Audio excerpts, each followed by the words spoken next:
What's up, everybody? Time for some more rSpace. Entitled Mother-in-Law Acting Crazy and shares photo of my dress before the wedding. I got engaged. And I got engaged in the fall. It's been fantastic up until the start of the wedding planning. I had my first bridal consultation scheduled. I obviously invited my mom and his mom, only. Well, she then goes to her son, as usual, and is whining about her daughter, 27 years old, not being invited. And yeah, she was not invited, but I also didn't extend the invitation to any of my 4 sisters or girlfriends. Well, she kept, for maybe a week, asking her son to nudge me about inviting her daughter. Jump to the appointment date. She was 30 minutes late to the appointment. She made it clear that she was upset we started the appointment without her, and she asked if I could try on the previous dresses. My bridal appointment was 2 hours, and everyone knew that before the appointment date. I got lucky and found my dress. It needs a bow, but it was my dress. She took lots of pictures, which at the time I didn't think much of. Well, a week later, I find out she shared those pictures with girlfriends, her mother, her cousins, a few sisters, neighbors, her husband, and her daughter. At least 12 people had seen my dress. I know she was excited, but damn. I sent her a stern text about how I didn't appreciate her actions. She's got mad at me because she said, "Well, you didn't tell me I couldn't share it." She's right. I assumed because my mom didn't even show my dad or sisters. So I have an upcoming appointment and I'm not inviting her. I know my fiance will be mad, but nah, I'm not starting off my wedding with her acting a fool. First reaction from DeWinter28. That's wedding etiquette 101. Only the bride gets to share the dress. I didn't even invite my mother-in-law dress shopping. You're generous. Stick to your guns. The OP replies, "But that's the crappy part. He will seriously be disappointed and extremely upset if I don't invite her. All he's and his mom have been saying since our engagement is, my mom has never been to a bridal consultation. She hasn't been since she was engaged. She will be over the moon to relive the experience." Also, he's extremely close to his mommy. While I love that, I also hate it. He thinks doing things like this, wedding dress shopping, will make us BFFs, which I'm not looking for, respectfully. I want to stick to my guns, but I also know my appointment won't be as fun because my fiance isn't going to be happy for me. Next thought from Dot from Kansas. If your significant other is mad about his rude, inconsiderate mommy not coming, you need to put everything on hold and have a talk with him. He absolutely has to be on your side in this. On everything, really, to do with not his mommy's wedding. She gets no say in this. She gets no say in anything to do with not her life. He's not saying vows to her at your wedding. He won't be living with her. He will not be doing any financial or family planning with her. He will not be having sex and babies with her. She gets no say in any of it. You must be on the same page on all of this, or you cannot marry him. There's a saying, it's easier to leave a mama's boy than it is to divorce them. Every problem you have with her can be gotten through if he is your significant other and not his mommy's little baby boy. Frankly, I'd go find another dress and make her look like a fool for rudely sharing it with anyone, and not tell her another thing about my life ever again. Next thought from SkyDiamond01. She's already acting a fool. The big question is your fiance going to have your back or try and make you cave to his mother and her feels? Moving on. My mother-in-law fed us spite beef. Basically, she made Christmas plans a whole thing because we were going to be seeing my dad and brother on Christmas morning and neither of them were vaccinated. Note, before I get comments about this, I really do not want to talk about the vaccine status of my family members. I can't force them to get vaccinated, and so we take extra precautions while we are there. End of story. Initially, knowing our morning plans, she invited us over for Christmas dinner after we saw my family in the morning. But then she decided that wasn't what she wanted, and on the 23rd invited herself over to our house for Christmas Eve to make roast beef instead. This roast beef fact is important, trust me. I had a ton of stuff going on, lots of holiday cooking and baking, and the house isn't ready to host people short notice, so my spouse and I agreed to try to compromise with her. He offered to see her anytime for anything on Christmas Eve instead, but it would be on his own so I could stay home and finish the list of things to do. This wasn't good enough either, so she ends up crying on the phone to my husband, and we don't see her Christmas weekend. Fast forward to last night. We go to her house for dinner. She makes beef bourguignon, and it is just the most awful thing either of us have ever had. My husband asks, "What kind of meat is this? What recipe did you follow?" And then she tells us that she used the already cooked roast beef from when we were supposed to have dinner for Christmas, and pressure cooked it with canned mushroom gravy for 5 hours, week old, already cooked. Now seeking recipes for my revenge meal.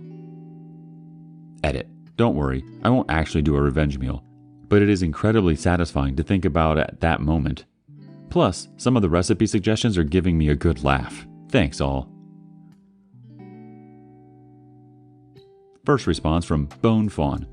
I wouldn't stoop to her level. Revenge is best served by living your best life. I'd make the yummiest, most freshest meal ever as a hard flex. I'd also make a hint about that's why your husband prefers your food. I'd also go out of my way to recommend a new grocery to her because the beef she served you was expired and bad. And she must have a hard time if all her groceries are like that. And it explains a lot about her cooking now that you think about it. The audacity of her to serve you week-old rancid beef. Disgusting. Next thought from Appointment Savings 86. I have been waiting on this moment. How about you cook jellied bouillon with frankfurters? Or salmon rice casserole? Or my favorite, pickle stretcher salad? And for dessert, prune whip. And yes, these are all legit recipes. You're welcome. Next thought from Sell Quick. I once saw a recipe for steak surprise. The surprise was that it was steak folded over a banana and then you cooked in tinned mushroom soup, further concealing the banana. The downside of this plan is of course that you have to be willing to eat the spite food too. Moving on. Was I wrong to tell my mother-in-law that if she's not happy on her own, then nothing and nobody will make her happy? So it was before Christmas. My mother-in-law was visiting us for Christmas and New Year. So we were watching a movie.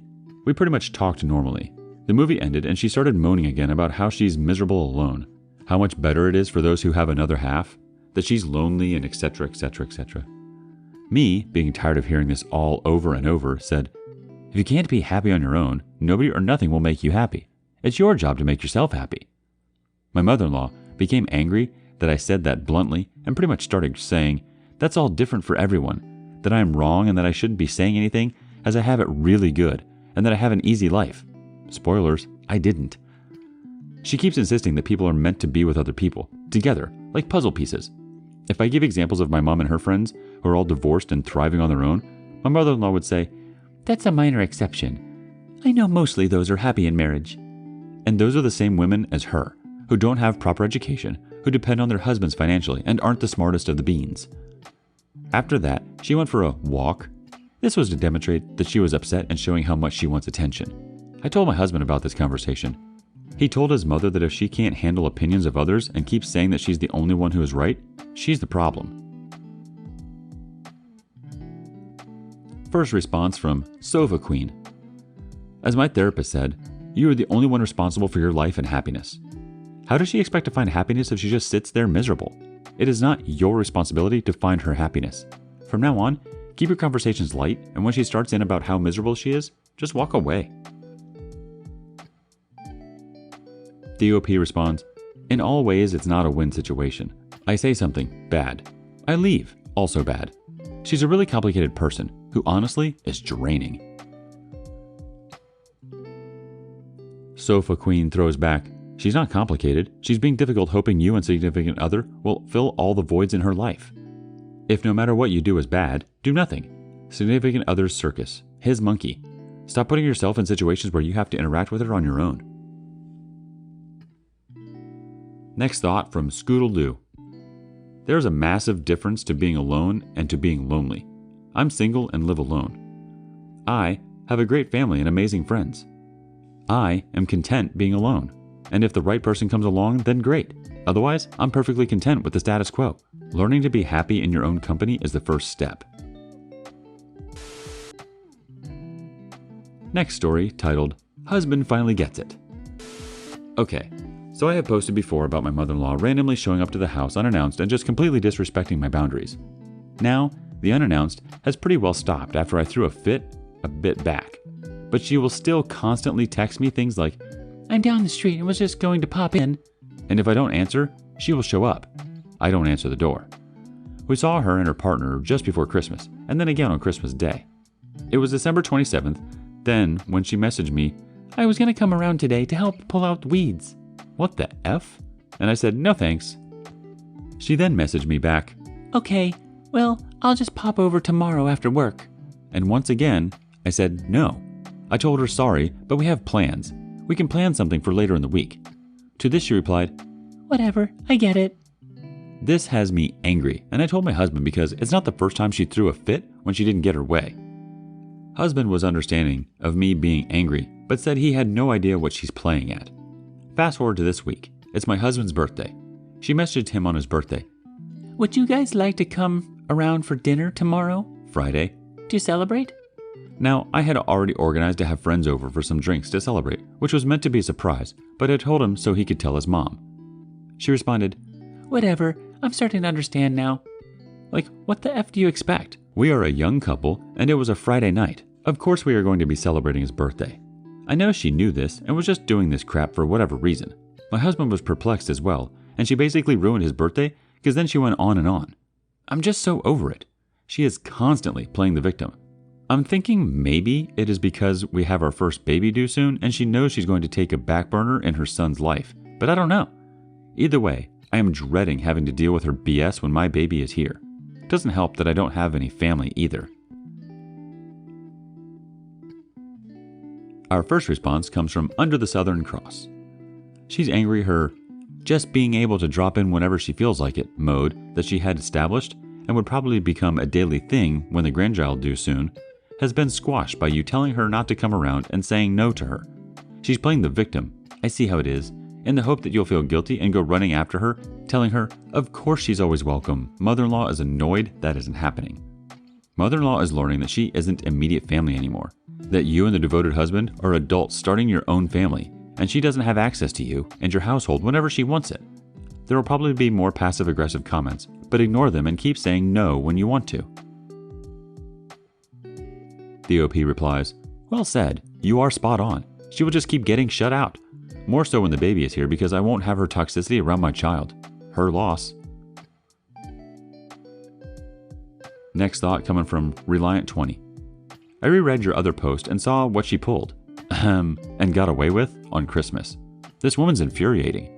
Displaying offense at every no is more guilt. Because let's face it, guilt gets her results, and is a domination tactic. You're supposed to chase after her and give her access to prove it's not personal. And with a little one on the way, she also probably wants to have the pattern in place of drop-ins and frequent interaction.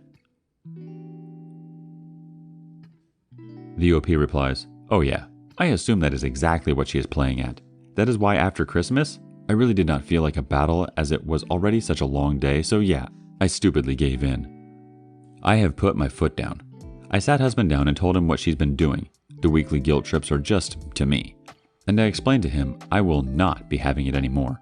He has always had my back, but after she pulled the same move with him, he now sees it very clearly, and we are both taking steps to stop it.